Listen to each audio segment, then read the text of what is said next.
Yo, what's up mga Ludi? It's Simo to Vlog. Ngayon, punta naman natin yung food trip sa labas.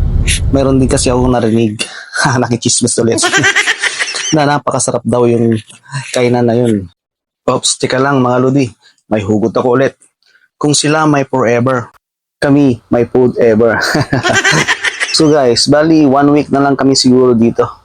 Makikita nyo naman itong barko namin, ayan no, napinturahan na. So, kunting araw na lang lalabi, kaya sinasamantala na lang namin. Nga pala guys, pakinggan nyo yung taxi driver. Ito sabihin daw sa inyo. Welcome to Altona. Simo to Balay. Kita nyo naman guys, pati ba naman dito sa store, kikilala na si Simon to Vlog.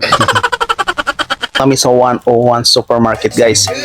Tingnan naman si Idol, napapaindak dahil nakuha niya ng paborito niya. Hulaan nyo guys, anong bibiliin din niya. Napaindak din eh. Siyempre, ano pa nga ba? Basahin mo nga Idol kung anong nakasulat yan. Medyo numalabo na mata ko eh. Asyabi barati sir na dul. Ang galing naman ni Idol mag-Turkish eh. So guys, ito may sumasama sa amin na aso. Laki nito. Hindi pwedeng ampunin. Mas matakaw pa sa amin eh.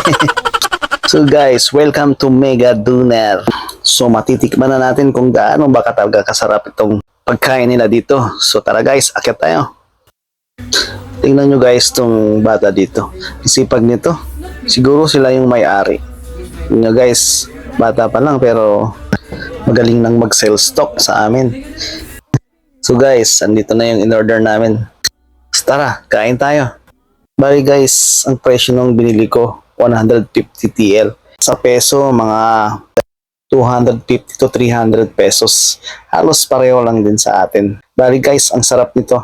Bali chicken siya, pero nanunuot talaga yung lasa kumpara dun sa napuntahan naming ibang restaurant. Tignan nyo naman guys, parang dinaanan ni Bagyong Christine. Shoutout nga pala sa dalawang kasama ko, kay Idol Jobert at kay Idol Mark. Thank you for watching guys. Bye bye.